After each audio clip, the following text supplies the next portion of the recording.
आर्या, तुम्ही कोणत्या हक्काबद्दल बोलताय? मी जेव्हा जेव्हा तुमच्या जवळ येतो तेव्हा तुम्ही जणू मरायला टेकल्यासारखी होता. तुमचा श्वास अडखडतो. अगदी श्वास रोखल्यासारखी होतेस. म्हणून आता बस. आता मी तुमच्या जवळ येणार नाही. असं म्हणत जयेशने तोंड वळवलं. प्लीज जयेश, असं म्हणू नका. तुम्हाला माहीत आहे ना, मला भीती वाटते. अश्रू आवरत आर्या म्हणाली. बस कर यार, लग्नाला 6 महिने झाले आणि या 6 महिन्यात मी जणू मरूनही 6 वेळा तुमच्याजवळ आलो नाही. अजून किती? जयेश म्हणाला. तुम्ही मला पूर्णपणे तोडून टाकलत. रागात तो म्हणाला. इथून निघून जा, माझा संयम सुटण्याआधी. असं म्हणत जयेशने कपडे काढायला सुरुवात केली.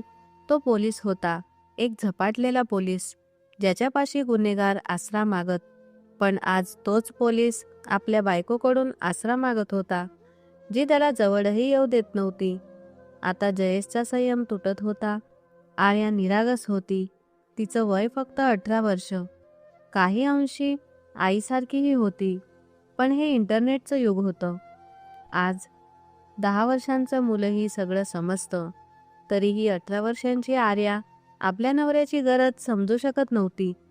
शॉवर घेतानाही जयेश आतून सतत एक युद्ध लढत होता. बाहेर आर्या बसून रडत होती. तिने किती प्रयत्न केले होते जयेशच्या जवळ जाण्याचे, त्याला खुश करण्याचे, पण आपल्या भीतीवर मात करू शकत नव्हती. जेव्हा जेव्हा गोष्ट पुढे जायची, तो तिच्या मानेजवळ हात नेई, तेव्हा आर्या प्रचंड घाबरायची आणि इतक्या जोरात रडायची की जयेश तिला तिच्याच अवस्थेत सोडून अख्खी रात्र सिगारेट ओढत बसायचा. आताही ती रडत होती. या 6 महिन्यात आर्याने स्वतःला किती वेळा समजावलं होतं. प्रत्येक वेळी ठरवायची की भीतीवर ताबा मिळवून जयेशला त्याचा हक्क देईल. पण मग कुठली तरी भीती उभी राहायची आणि ती अशा परिस्थितीत सापडायची की जयेशला मरावंसं वाटायचं, तरी तो तिला दुखावू शकत नव्हता. जयेश शॉवर घेऊन बाहेर आला तेव्हा आर्या बसून रडत होती. आता काय झालं? कुठल्या गोष्टीसाठी पुन्हा रडतेस? तो अलीकडे खूपच चिडचिडा झाला होता. आर्या पटकन उठली. अश्रू पुसत जयेशजवळ आली.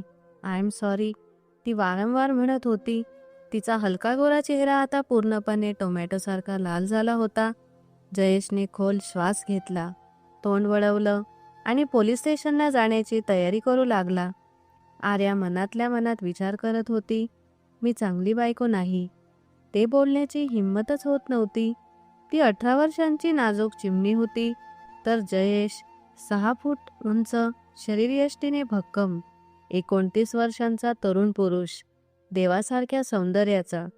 जयेशकडे नजरभर पाहायलाही आर्या घाबरायची. मग जयेश हळूच म्हणाला, प्लीज रडणं थांबव, मला उशीर होतोय. जा, नाश्ता तयार कर. तो बेल्ट लावत होता. आर्या पुन्हा हिसक्यांनी रडू लागली. जयेश म्हणाला, आर्या, खरंच तू मला त्रास देतेस? तुला माहीत आहे ना, चूकही तुझीच आहे आणि शिक्षा मला देतेस. आर्या कसेबसे म्हणाली, आपण रागावलात का? जयेशचं मन झालं होतं म्हणावं, माझ्या रागवण्याने तुला काय फरक पडतो? पण तिच्या निळ्या डोळ्यातले लाल डोळे पाहून त्याने स्वतःला आवरलं आणि म्हणाला, नाही, मी रागावलो नाही. जा, नाश्ता तयार कर, नाहीतर दिवसभर उपाशी राहावं लागेल. यावेळी त्याने खूपच नरमाईने म्हटलं. तेव्हा आर्याच्या चेहऱ्यावर लगेच हसू आलं. मी फक्त 2 मिनिटात नाश्ता तयार करते, तुम्ही न खाता जाऊ नका. असं झटपट म्हणत ती बाहेर पळाली आणि जयेश फक्त एक खोल श्वास घेऊन तिथेच थांबला. काश अशाच पद्धतीने ती धावत त्याच्याजवळ आली असती आणि म्हणाली असती, आजही तेच विचार मला घेरून टाकतायत. बस कर SP जयेश, नाहीतर स्वतःच्या विचारातच हरवून एक दिवस तू या जगापासूनच तुटून जाशील. तो स्वतःशीच पुटपुटला. स्वतःवर परफ्यूम शिंपडत तो बाहेर आला. तेव्हा किचनमधून आर्याच्या हसण्याचा आणि स्मिताचा आवाज येत होता. नक्कीच ती तिच्या सगळ्यात जिवलग मैत्रीण दियाशी बोलत होती. आर्या आणि दिया मिळून नाश्ता तयार करत होत्या. जयेशने आईला नमस्कार केला आणि डायनिंग टेबल जवळची खुर्ची ओढून बसला. आज तर माझा मुलगा फारच सुंदर दिसतोय. देव माझ्या मुलाला वाईट नजरेपासून वाचव. त्यांनी प्रेमाने आशीर्वाद दिले. प्रत्येक आईला आपलाच मुलगा सगळ्यात प्रिय असतो, मुली तर काहीच नाहीत. बाहेर येत दियाने आईचीच गोष्ट पुन्हा म्हणाली. जयेश हसत बहिणीकडे पाहून म्हणाला, असं काही नाही. तुम्ही तिघीही माझ्या डोळ्यांचे तारे आहात. तुमच्यामुळेच घरात रोनक आहे. माझा जीव वाचतो तुमच्यामुळेच. आईने प्रेमाने शेजारी उभ्या असलेल्या आर्याचा हात धरला. तेव्हा आर्याही हसत तिथेच बसली. या घराची खरी रोनक तर तुमच्या असण्यामुळे आहे. तुम्ही आमच्यापेक्षा मोठ्या आहात. देव तुम्हाला नेहमी आमच्या डोक्यावर सुरक्षित ठेवो, आर्याने नरमाईने म्हटलं. 18 वर्षांच्या वयात इतकी समजूतदार बोलणी ऐकून जयेश तिच्याकडे पाहतच राहिला. तिला सगळं माहीत होतं, फक्त जे सगळ्यात गरजेचं होतं तेच नाही. तो पुन्हा स्वतःला भरकटलेला वाटू लागला आणि लक्ष हटवण्यासाठी आईकडे वळाला. आई, आज परत यायला थोडा उशीर होईल, जयेश म्हणाला. एक महत्त्वाचा केस आहे, त्यावर काम करायचं आहे. पण बेटा, आज तुमची मामी येत आहे आणि त्यांनी खास सांगितलं होतं की जयेशला भेटायचं आहे. काही महत्त्वाचं काम आहे. ठीक आहे आई, ते आजच परत जाणार. थोड्याच आहेत, काही दिवस तरी राहतील. नाश्ता संपवत जयेश म्हणाला आणि उठला. त्याचवेळी आर्या धावत खोलीत गेली आणि त्याचं वॉलेट, मोबाईल आणि कारच्या चाव्या घेऊन बाहेर आली. आर्याकडून वस्तू घेताना जयेश हलकेच म्हणाला, आई, मी येतो. आणि मग त्याची नजर आर्यावर स्थिरावली. ती फक्त त्याच्याकडेच पाहत होती, जणू तिची नजर त्याच्या चेहऱ्याभोवती फिरत होती. हो, तुमची मामी कदाचित काही दिवस इथेच राहतील, पण तरीही लवकर येण्याचा प्रयत्न कर. घरात तरुण बहीण आणि तरुण बायको आहे आणि या घरातला तू एकटाच पुरुष आहे, आईने समजावलं. जयेश फक्त मान हलवून गेटकडे गेला. आर्याही त्याच्या मागे धावली. जयेश, या चाव्या तर तुम्ही घेतल्याच नाहीत, ती घाईने म्हणाली. जयेश हलकेच हसला. हो, माहीत आहे, मुद्दामच मागे ठेवल्या होत्या, तू मला द्यायला यावीस म्हणून. पुढे येत त्याने आर्याच्या हातातून चाव्या घेतल्या आणि हलकेच आपली नाक तिच्या नाकाशी घासली. तिचा सुगंध अनुभवत त्याने एक खोल श्वास घेतला आणि मग मागे सरकून गाडीच्या दिशेने गेला. आर्या तिथेच स्तब्ध उभी राहिली, जणू तिचा श्वासच थांबला होता. जयेश निघून गेला होता, पण आपला सुगंध तिच्याभोवती सोडून गेला होता. हलक्या स्मितासह आर्या पुन्हा आत आली. तिला एक विचित्रसं समाधान वाटत होतं. सगळं काही ठीक चाललं होतं. एक चांगलं घर, प्रेम करणारा नवरा, जिव्हाळ्याची नाती. आर्या स्वतःला खूप नशीबवान समजत होती, पण तिला हे माहीत नव्हतं की फार लवकर हे सगळंच तिच्यासाठी एक परीक्षा ठरणार होतं. देव सर्व देऊनही परीक्षा घेतो आणि कधीकधी काढूनही घेतो. आता पाहायचं हेच होतं की या कसोटीत आर्या स्वतःला सिद्ध करू शकेल की नाही. इकडे जयेश जसा पोलीस स्टेशनला पोहोचला. एका केसमुळे त्याला शहराबाहेर जावं लागलं. पूर्ण दिवस त्यातच गेला आणि रात्री उशिरा तो घरी पोहोचला. आई रागावतील हे त्याला माहीत होतं, पण त्याचीही मजबुरी होती. जयेश SP अधिकारी होता. त्याच्यावर फक्त स्वतःच्या ठाण्याची नाही तर अनेक ठाण्यांची जबाबदारी होती. TV हॉलमधून जाताना त्याची नजर सोफ्यावर झोपलेल्या आर्यावर पडली. नक्कीच ती त्याची वाट पाहत पाहत झोपली असावी. तिच्या हातात रिमोट होता आणि टीव्हीवर कार्टून चालू होतं. हे पाहून जयेशने खोल श्वास घेतला. त्याला वाटत होतं की त्याची बायको मोठी व्हावी, पण ती अजूनही कार्टून पाहत होती. मग ती मोठी कशी होणार? त्याने हळूच आर्याच्या हातातून रिमोट काढून टेबलावर ठेवला आणि तिला पाहत राहिला. तिच्या चेहऱ्यावर चंद्रासारखी चमक होती. आर्याकडे पाहिलं की जयेश नेहमीच हरवून जायचा. तिच्या चेहऱ्यात काहीतरी खास होतं जे जयेशलाही समजत नव्हतं. नकळत त्याने तिच्या चेहऱ्यावर आलेली एक बट मागे सारली आणि तो फक्त तिलाच पाहत राहिला. तेवढ्यात आर्या हलकेच हलली आणि हळूच डोळे उघडले. अरे जयेश, तुम्ही आलात? अर्धवट उघडलेल्या डोळ्यांनी ती म्हणाली. तिच्या झोपाळू डोळ्यांकडे पाहून जयेशचं हृदय क्षणभर थांबलं आणि पुन्हा धडधडू लागलं. मनातल्या मनात त्याने स्वतःला समजावलं की त्याची बायको अतिशय सुंदर, निरागस आणि पवित्र आहे. मी जेवण लावू का? झोपेतून सावरत आर्याने विचारलं. जयेशने एका क्षणात तिला कवेत घेतलं आणि हलकेच म्हणाला, मी खाऊन आलोय, आता फक्त झोपायचं आहे. तिला छातीत घट्ट धरत तो तिला खोलीत घेऊन गेला. त्याच्या बाहूंची ऊब आणि हृदयाची धडधड यावरूनच कळत होतं की तो आर्यावर किती प्रेम करतो. जयेश, नक्कीच फक्त झोपायचंच ना? नेहमीसारखंच? आर्याने स्वतःला धीर देत विचारलं. तिच्या प्रश्नावर जयेश हलकेच हसला. हो माझी जान, झोपायचंच आहे, पण मला हक्कानं झोपायचं आहे. तो तिची नाजूक अवस्था समजू शकत होता. प्रेमाने तिला पलंगावर झोपवून त्याने तिच्या कपाळावर हलकं चुंबन दिलं आणि मग बाथरूमकडे गेला. आर्याच्या निळ्या काचेसारख्या डोळ्यात हलकीशी स्मितरेषा उमटली. तो आंघोळ करून आरामदायक कपडे घालून परत आला. तोवर आर्या गाढ झोपलेली होती. जयेशने खोलीतील सगळे दिवे बंद केले आणि हळूच तिच्या शेजारी झोपला. कम्फर्टर ओढत त्याने तिला आपल्या छातीत घेतलं. तिच्या अंगात हलकी शिरशिरी पसरली. त्याने नाक हळूच तिच्या मानेजवळ घासलं आणि डोळे मिटले. तो धीराचा पुरुष होता, जो आपल्या भावनांवर ताबा ठेवू शकत होता, फक्त आणि फक्त आपल्या बायकोसाठी. कारण त्याला माहीत होतं की आर्यामध्ये अजून त्याच्या तीव्रतेला सहन करण्याची ताकद नव्हती. ती घाबरलेली होती. जयेशला खात्री होती की आर्याला फक्त थोडा वेळ हवा आहे. एक दिवस नक्की येईल जेव्हा ती स्वतःच त्याच्या जवळ येईल. सकाळ होताच मामीची भेट झाली आणि त्यांची मुलगी हिनाही त्यांच्यासोबत आली होती. जयेश बेटा, माझ्या नंदेचा मुलगा फारच उचापती आहे. तो येता जाता माझ्या हिनाकडे वाईट नजरेने पाहतो. एक दिवस तर हद्दच झाली. तिचा हात सुद्धा धरला. मामी रागात म्हणाल्या.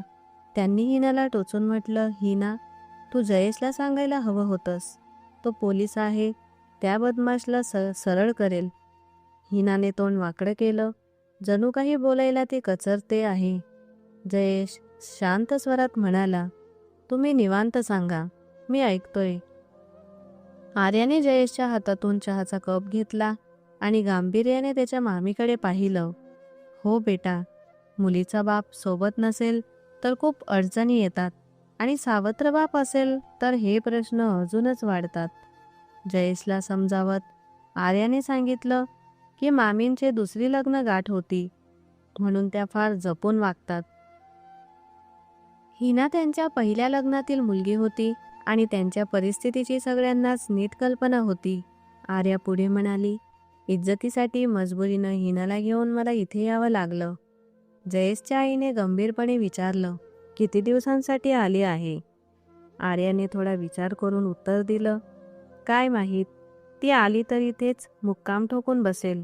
ती नेहमी एकटीच यायची, पण यावेळी तिने आपला उचापती मुलगाही सोबत आणला होता. मामीने खोल उसासा टाकत म्हटलं, तुम्ही काळजी करू नका, काय करता येईल ते मी पाहते.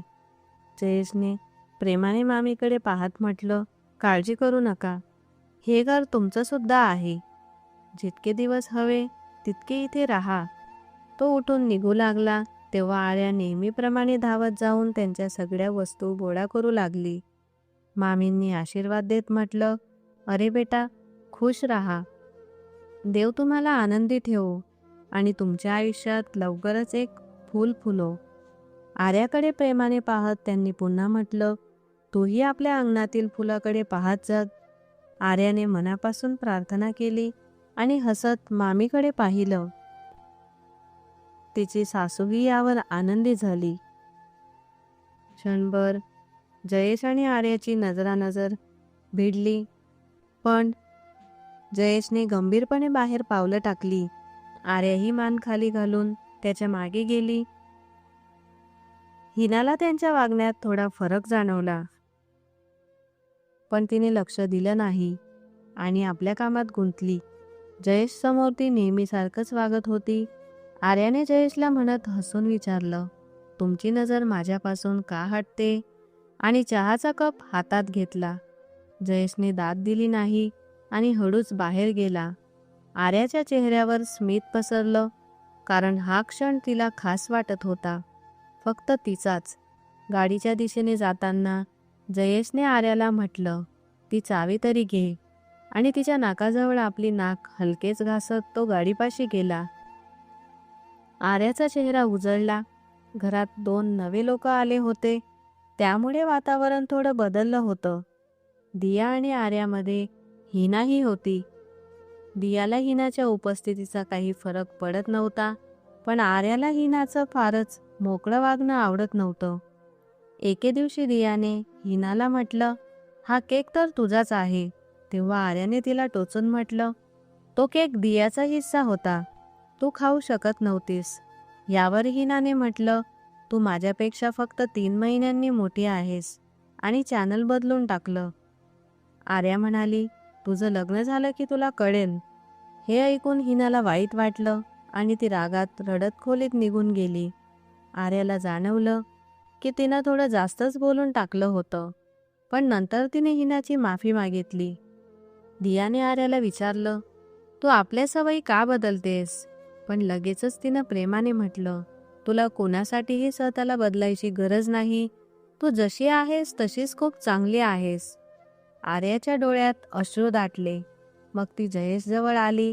तो लॅपटॉपवर बसलेला होता. जयेशने विचारलं, तू काय शोधतेस? आर्या म्हणाली, माझ्याकडे सगळं आहे. तुम्ही उगाच झोप उडवून घेऊ नका. तो सिगरेट पेटवायला टेरेसवर गेला. तेव्हा आर्याने खिडकीतून त्याच्याकडे पाहिलं. तिला कळत होतं की काहीतरी ठीक नाही. दोघंही आपापल्या मनातल्या त्रासांशी झुंज देत समजून घेण्याचा प्रयत्न करत होते.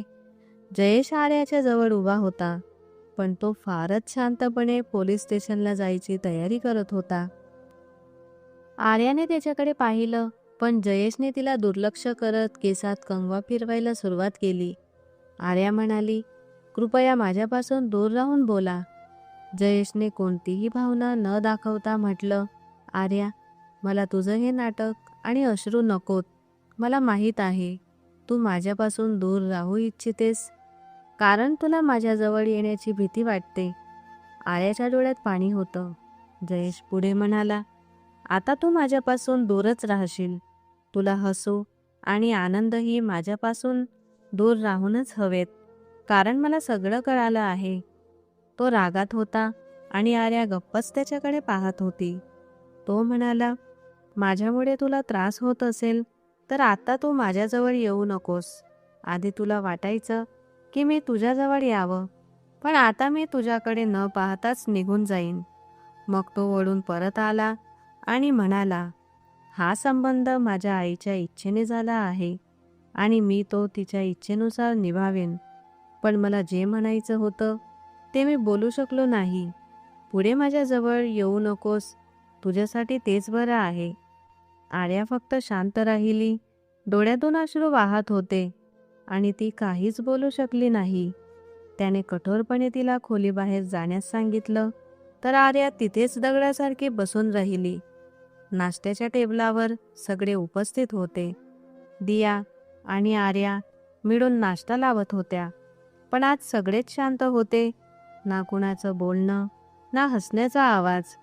जयेश बराच वेळ ही शांतता जाणवत राहिला. नाश्ता लागला तरी शांतता तशीच राहिली. जयेश बेटा, हिनाला कॉलेजला जायचं आहे. तिचे काही महत्त्वाचे कागद तिथेच राहिले आहेत, तर तिला सोबत घेऊन जा. लवकर मोकळा झालास तर. मामी म्हणाल्या. आईनेही होकार दिला. आधी जयेश नकार देऊ लागला, पण मग विचार करून गप्प झाला आणि म्हणाला, मी संध्याकाळी 4 वाजता येईन. तयार राहा, मी घेऊन जाईन. तो गंभीरपणे म्हणाला आणि उठला. नेहमीप्रमाणे आर्याने त्याचं सगळं सामान आणून दिलं. जयेशने एक नजर आर्याकडे टाकली, पण ती मान खाली घालून उभी होती. जयेशचं मन होतं की तिने त्याच्या डोळ्यात पाहावं, पण आर्याने मान उचलली नाही. जयेश बाहेर पडला. गाडीच्या दिशेने गेला आणि गाडीत बसून निघून गेला, तर आर्या तिथेच उभी राहिली. आज तो आर्यापासून खूप दूर होता. आर्याचं मन तुटलं होतं. तिचं मन अस्वस्थ होतं. ती स्वतःशीच म्हणत होती, तुझ्यामुळेच तो माझ्यापासून दूर गेला. तिचे अश्रू थांबत नव्हते. तिला बाहेर जाऊन सगळ्यांसोबत बसावंसं वाटत होतं, पण ती अश्रू आवरू शकत नव्हती. तिला माहीत होतं की आज दिवसभर ती अशीच रडत राहील. तिच्यासाठी हा दिवस फार बेचैन होता. जयेशलाही माहीत होतं की ती त्रस्त असेल, कारण तिचं हृदय फार नाजूक होतं आणि थोडीशी ओरडही तिला सहन होत नव्हती. मी इतका राग दाखवायला हवा होता का? अशा पद्धतीनं तिला झापणं योग्य होतं का? तो स्वतःलाच प्रश्न विचारत होता.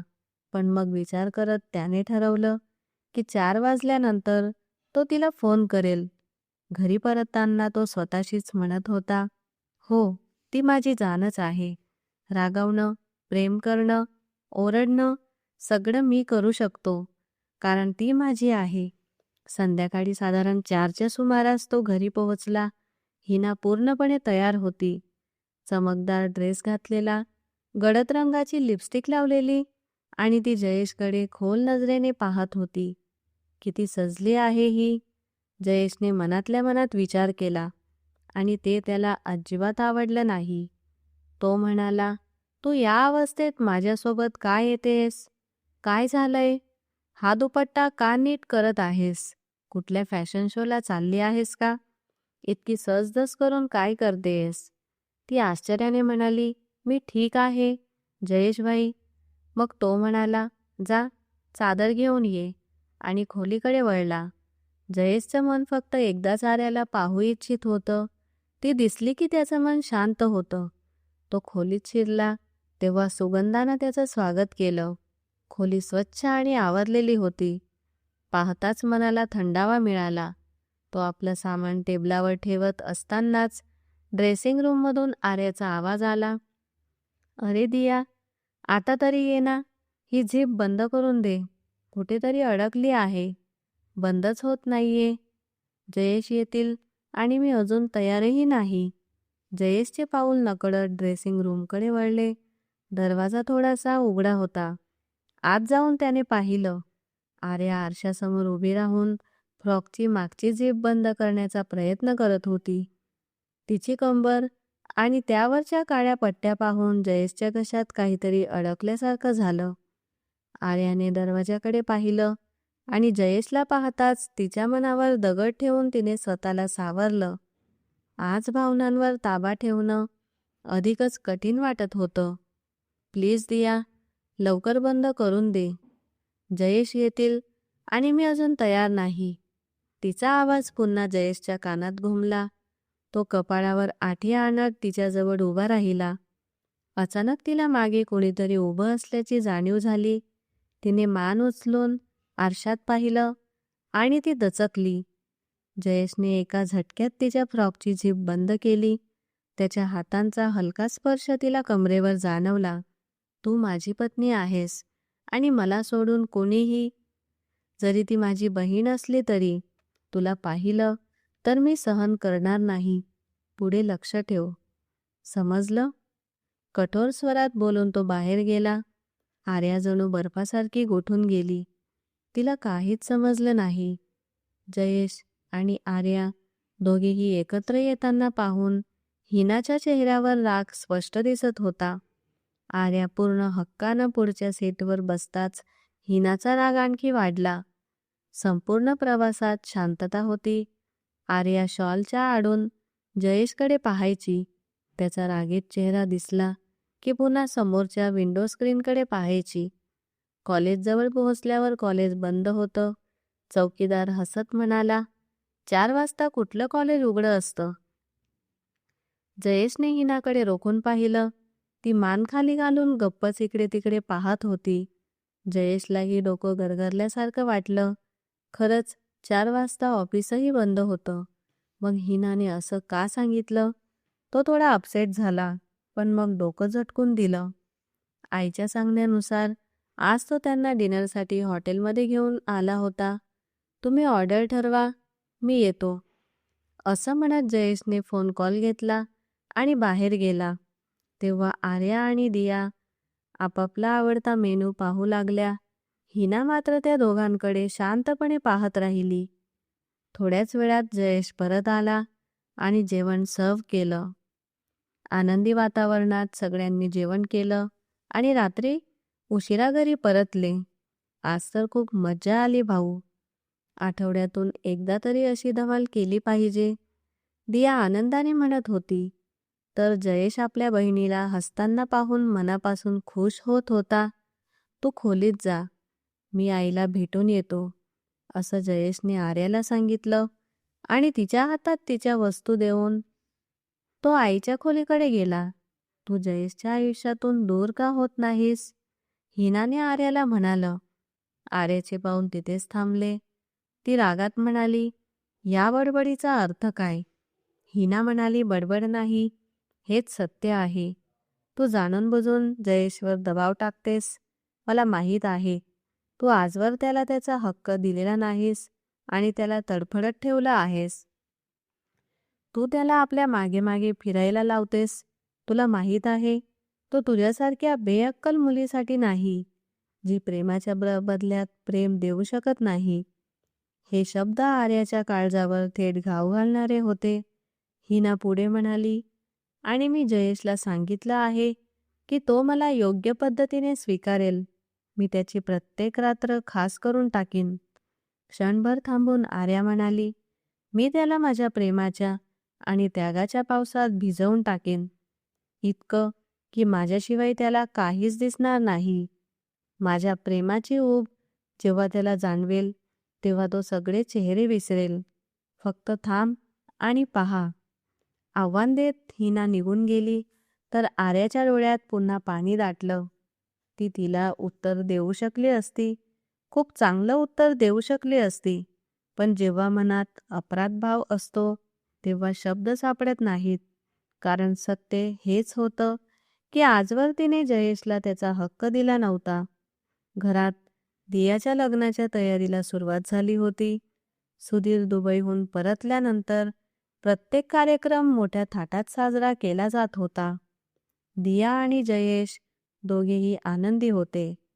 तयारीत सगळे इतके गुंतले होते की एकमेकांना नीट पाहायलाही वेळ मिळत नव्हता. प्रत्येक कार्यक्रम जयेश आणि आर्याने मनसोक्त एन्जॉय केला होता. हिनाही प्रत्येक कार्यक्रमात सहभागी होत होती. आता ती जयेशशी हसत खेळत बोलू लागली होती आणि जयेशही तिला टाळत नव्हता. दोघांमध्ये हळूहळू मैत्रीची भावना निर्माण होत होती, जी सगळ्यांना जाणवत होती. पहा, दोघं एकत्र किती छान दिसतायत, मामी प्रेमाने म्हणाल्या.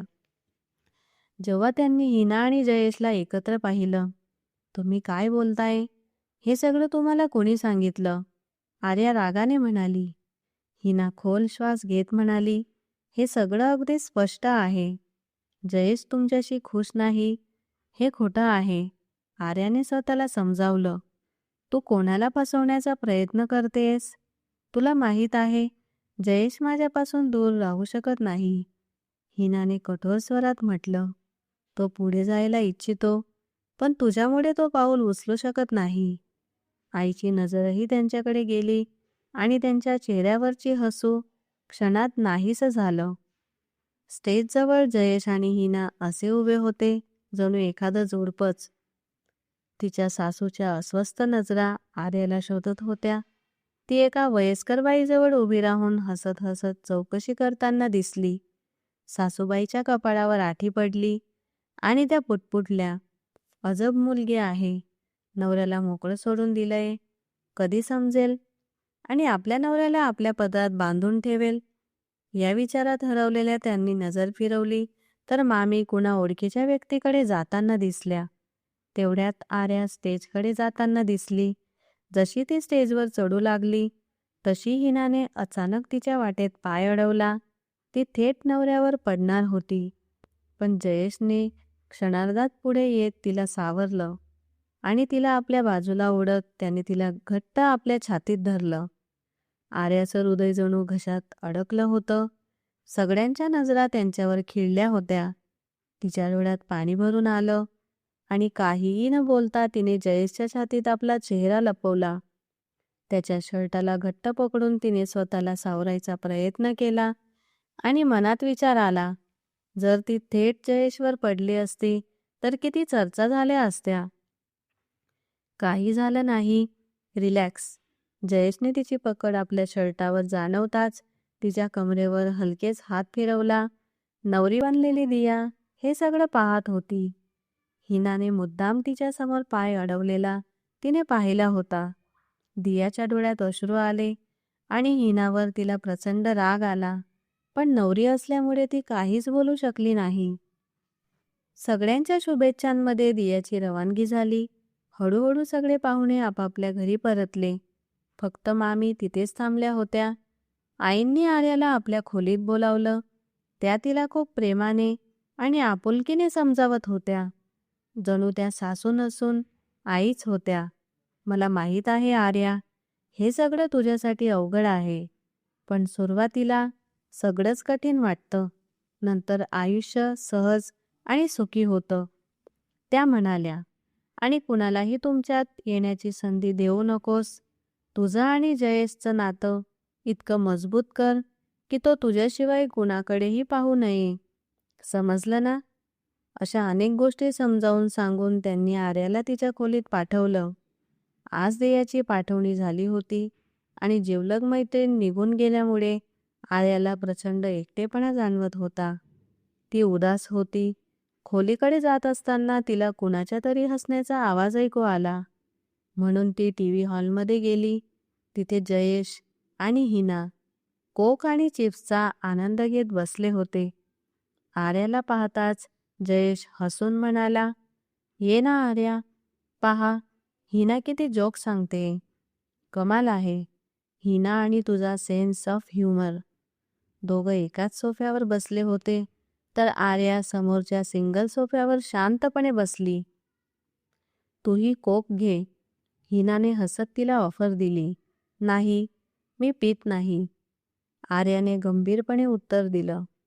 दिया गेल्यामुळे तू उदास दिसतेस, जयेश म्हणाला. माझाही तसाच मूड होता, पण इतके जोक्स ऐकले की सगळी उदासी गेली. चल, तुलाही ऐकवते. असं म्हणत हिनाने मोबाईल उघडला. आर्याने एक नजर जयेशकडे टाकली. तो पूर्णपणे हिनाकडे लक्ष देत होता. जोक संपताच दोघंही मोठ्याने हसले. काय झालं, तुला हसू आलं नाही, हिनाने टोचून विचारलं. आर्या काय उत्तर देणार होती. तिने तर काही ऐकलंच नव्हतं. मला झोप येते, ती निरागसपणे म्हणाली. अरे मग जा ना, जयेशला का ओढतेस? अजून खूप जोक्स आहेत जे जयेशने ऐकायचे आहेत. हिनाने कोकचा शेवटचा घोट घेत गर्वाने म्हटलं. हो आर्या, थोडं थांब. इतक्या लवकर झोपायचं का आहे?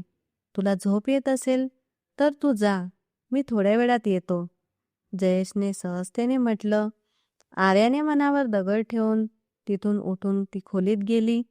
आज तिला खूप वाटत होतं की जयेश तिची थोडी तरी प्रशंसा करावी, तिला आपल्या कुशीत घ्यावं जसं तो पूर्वी करायचा, तिला जवळ ओढून हलकासा स्पर्श करावा. पण आज जयेशने तिला पूर्णपणे दुर्लक्षित केलं होतं. ती रडत रडत कपडे बदलून पलंगावर पडली आणि बराच वेळ अश्रूंमध्येच बुडून राहिली. पण फार वेळ झाला नव्हता, तोच जयेश खोलीत आला. तिला झोपलेली पाहून तो काहीही न बोलता कपडे बदलून पलंगावर झोपला. आज त्याने आर्याला पूर्ण हक्क दिला नव्हता. पुरुषाला जर स्त्रीकडून लक्ष आणि प्रेम मिळालं नाही, तर जिथून ते मिळाले तिथे त्याचं मन गुंतू लागतं. आर्याला आपल्या आई आणि बहिणीचे शब्द आठवले आणि तिने सुस्कारा सोडला. तोंडावर हात ठेवून रडण्याचा आवाज दाबण्याचा प्रयत्न केला. तिला जाणवत होतं की जयेश हळूहळू तिच्यापासून दूर जात आहे आणि ती आतून फार तडफडत होती. सुधीर आणि दिया एकमेकांसोबत खूप आनंदी होते. आज दिया आपल्या आईकडे राहायला आली होती. तिला आनंदी पाहून काही क्षणांसाठी आर्याने आपलं सगळं दुःख विसरून तिच्यासोबत वेळ घालवला आणि तिची खूप काळजी घेतली. बस कर आता, सकाळपासून गरगर फिरतेस, दियाने किचनमध्ये आर्याला पाहत म्हटलं, जिथे ती तिच्यासाठी चविष्ट पदार्थ बनवत होती. काय झालंय? तुझ्या चेहऱ्यावरती जुनी चमक दिसत नाहीये. चेहरा का पडलाय? दियाने तिच्या डोळ्यात पाहत विचारलं. काही नाही ग, तुझ्याशिवाय थोडी उदासी वाटते. आर्याने टाळलं. खरं सांग, भावाशी काही बोलणं झालंय का? हिना आता जरा जास्तच भावाच्या जवळ होत चाललीये. दियाने सॅलड करत विचारलं. आर्याचे डोळे पुन्हा ओलावले. दियाने ते पाहताच तिला जबरदस्तीने बाजूला बसवलं आणि आपल्या जवळ घेतलं. दियाने धीर दिल्यावर आर्या हळूहळू मन मोकळं करू लागली. मी काय करू दिया? प्रयत्न करूनही काहीच जमत नाही आणि मला जयेशला गमवायचं नाही. त्यांच्याशिवाय मी काहीच नाही. ती रडत होती. दियाने समजावत म्हटलं, आता रडणं बंद कर. पहिल्यांदा सगळ्यांनाच अवघड जातं, पण त्यांच्याशिवाय तर आयुष्य सुरूच होत नाही. पहा, मलाही आधी भीती वाटत होती, पण प्रेम करणाऱ्यांचं प्रेम इतकं असतं की काय सांगू. तू सुधीरला जवळ येऊ दिलंस का? तिने विचारलं. दूर ठेवण्याचा प्रश्नच नव्हता. तो त्यांचा हक्क होता. मी त्यांचा हक्क हिरावून घेऊ शकत नव्हते, कारण त्याला नाराज करू असं मी करू शकत नव्हते. दियाचं बोलणं ऐकून आर्याच्या अंगावर काटा आला. म्हणजे देव माझ्यावर नाराज आहे का? हा नवा विचार तिला छळू लागला. दिया हसत म्हणाली, नाही ग, काळजी करू नकोस. चल, आता काय ऑर्डर करायचंय ते बघ. असं म्हणत तिने मोबाईलवर सुधीरच्या वाढदिवसासाठी काही छान गिफ्ट शोधायला सुरुवात केली. अचानक दियाची नजर काही गोष्टींवर पडली आणि तिच्या डोक्यात काहीतरी क्लिक झालं. हे काय आहे?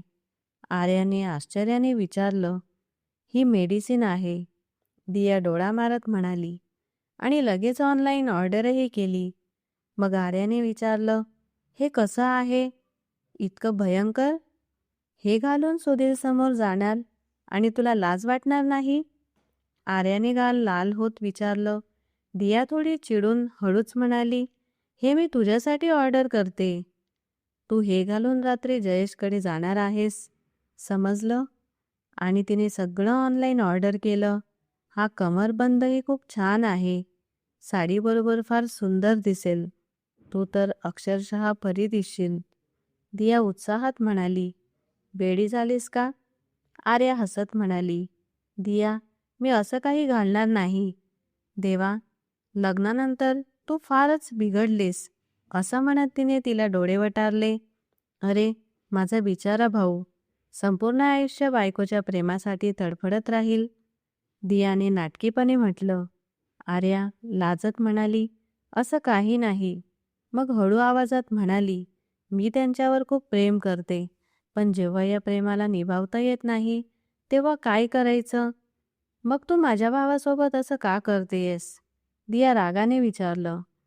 आर्या खंतीनं म्हणाली, कधी मलाही थोडं प्रेम मिळालं असतं तर कदाचित मी सगळं वेगळ्या पद्धतीने केलं असतं. आणि अशा रीतीने लग्नानंतरचा काळ हळूहळू पुढे सरकत होता आणि आर्याला जाणवलं की प्रत्येकाच्या गरजा वेगळ्या असतात. एके दिवशी जयेशने आर्याला सांगितलं, आज रात्री आपण सगळे आईस्क्रीम खायला जाणार आहोत, तूही चल. आर्या संकोचत हसली, पण काय योग्य आहे हे तिला उमगत नव्हतं. संध्याकाळी सगळे बाहेर गेले तेव्हा आर्या चहा बनवत होती. एकटीने काम करण्यात तिला तक्रार नव्हती, पण मनात वेदना होती की कोणीही तिच्या गरजा समजून घेण्याऐवजी फक्त आपल्या आनंदातच गुंतलेले होते. रात्री ती आजारी पडली आणि तापाने तडफडू लागली तेव्हा पहिल्यांदाच जयेशने तिची काळजी घेतली. त्याने तिला तापाची औषधं दिली आणि तिची अवस्था पाहून त्याला स्वतःची चूक कळाली. त्याने तिला आराम करायला सांगितलं आणि त्या रात्री तोही तिच्याकडे पाहतच झोपला. सकाळी आर्या उठली तेव्हा ती लाजून मागे सरकली, कारण तिचं डोकं जयेशच्या छातीत होतं. जयेशने तिला पाहिलं आणि काहीही न बोलता बाथरूमकडे गेला. आर्याला वाटलं कदाचित तो नाराज आहे, पण नेमकी कोणती गोष्ट चुकली हे तिलाही कळत नव्हतं. रात्री सगळे आईस्क्रीम खायला गेले होते आणि आर्या एकटी राहिली होती. तेव्हा जयेश बाथरूममधून बाहेर आला आणि तिला पलंगावर पाहून म्हणाला, "उठ, तू सगळ्यांना नाश्त्यासाठी वाट पाहायला लावली असेल.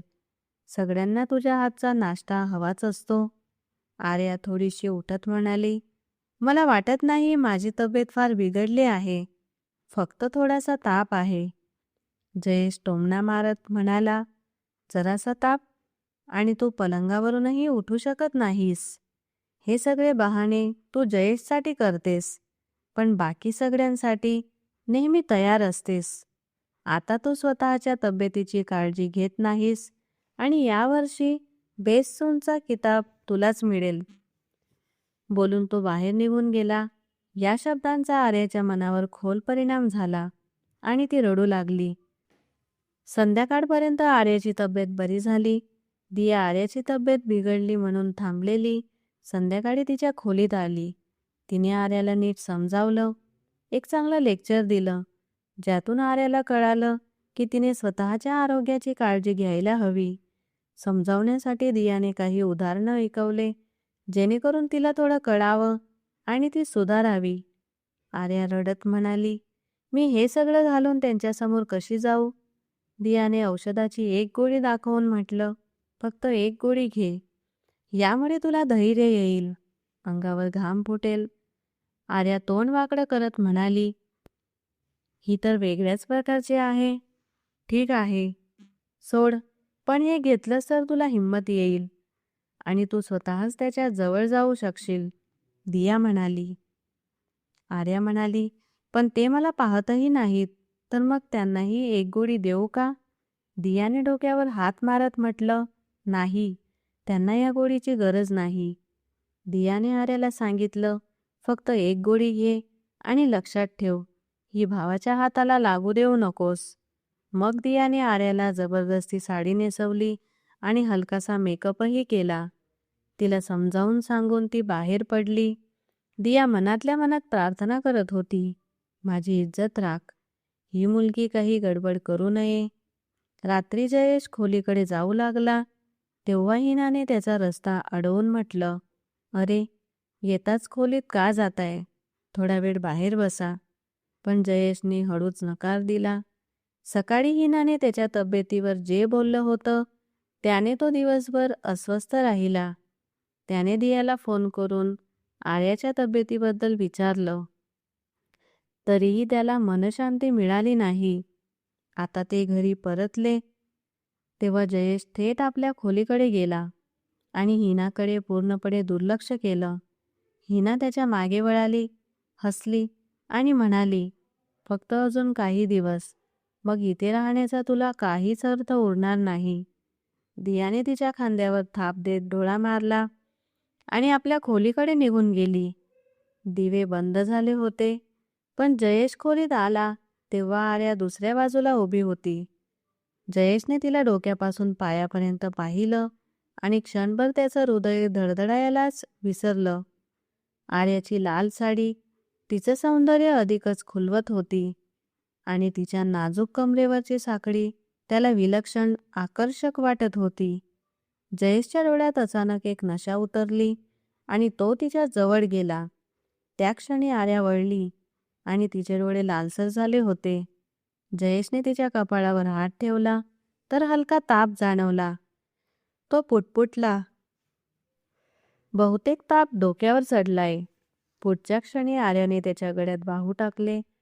जयेशला जणू काही जादू घडते असं वाटलं. आर्या त्याच्याजवळ आली आणि त्याच्या कानाच्या पाळीला हलकस चावू लागली.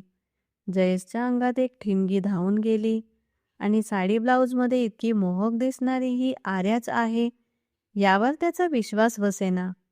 तिची नाजूक कंबर आणि खुलतं देह सौंदर्य त्याला ओढू लागलं. तिच्या मानेकडे झुकत जयेशने तिच्या गालांवर हलका स्पर्श केला. आर्याचं हृदय जोरात धडधडू लागलं. पण आज जयेशला पूर्णपणे आपलंसं करायचं आहे हे तिला ठाऊक होतं. जयेशने आपल्या शर्टचे बटन उघडले आणि आर्याला आणखी जवळ येऊ दिलं.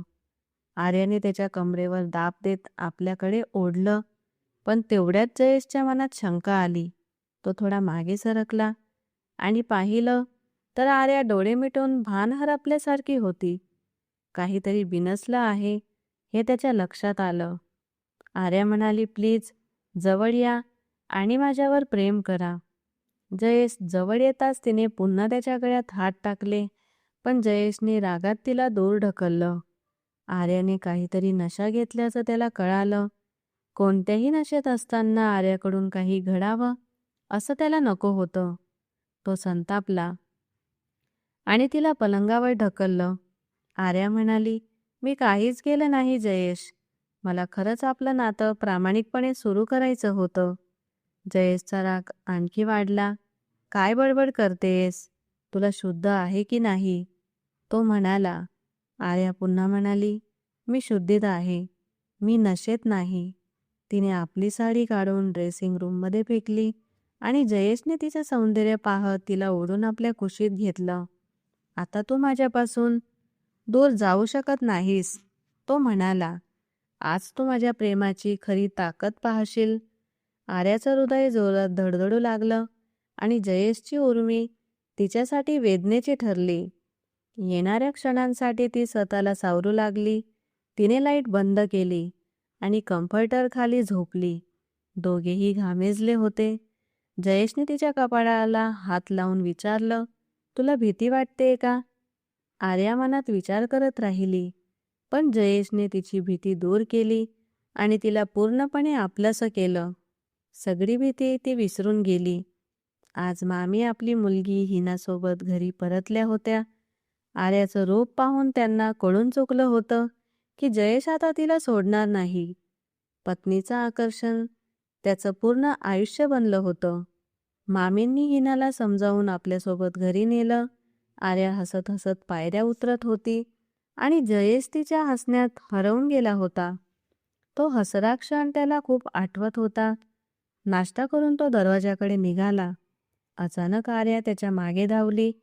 त्याच्या डोळ्यात खोल पाहिलं आणि त्याच्या हातातून किल्ल्या काढून घेतल्या. दोघांमध्ये हलकीशी धडक झाली. जयेशने तिला आपल्या जवळ ओढत म्हणाला, आज रात्री पुन्हा साडी नेस आणि मला थांबवू नकोस. आर्या हसत म्हणाली, तू काय करतोयस जयेश? वैवाहिक सुखासाठी प्रेमापेक्षा मोठे संयम आणि एकमेकांना समजून घेण्याची कला असते. जेव्हा दोघेही एकमेकांसाठी प्रयत्न करतात तेव्हाच नाते खऱ्या अर्थाने फुलते. या कथेचा मुख्य बोध असा आहे की वैवाहिक नात्यात प्रेम, संयम आणि समजूतदारपणा अत्यंत महत्त्वाचे असतात. लग्नानंतरच्या सुरुवातीच्या काळात अनेकदा भीती, निरागसता किंवा बाह्य प्रभावामुळे नाते तणावात येते. पण जर दोन्ही जोडीदार एकमेकांच्या भावना, गरजा आणि मर्यादा समजून घेऊन धीराने वाट पाहत राहिले आणि प्रयत्न करत राहिले तर ते नाते अधिक दृढ आणि प्रेमळ बनते. वैवाहिक सुखासाठी प्रेमापेक्षा मोठे संयम आणि एकमेकांना समजून घेण्याची कला असते. जेव्हा दोघेही एकमेकांसाठी प्रयत्न करतात तेव्हाच नाते खऱ्या अर्थाने फुलते. तर मित्रांनो, ही कथा तुम्हाला कशी वाटली कमेंट करून नक्की सांगा. व्हिडिओला लाईक करा आणि चॅनलला सबस्क्राईब करा आणि कथा आवडल्यास आपल्या मित्रमैत्रिणींसोबत शेअर करायला विसरू नका. पुन्हा भेटूया एका नवीन कथेसह. धन्यवाद.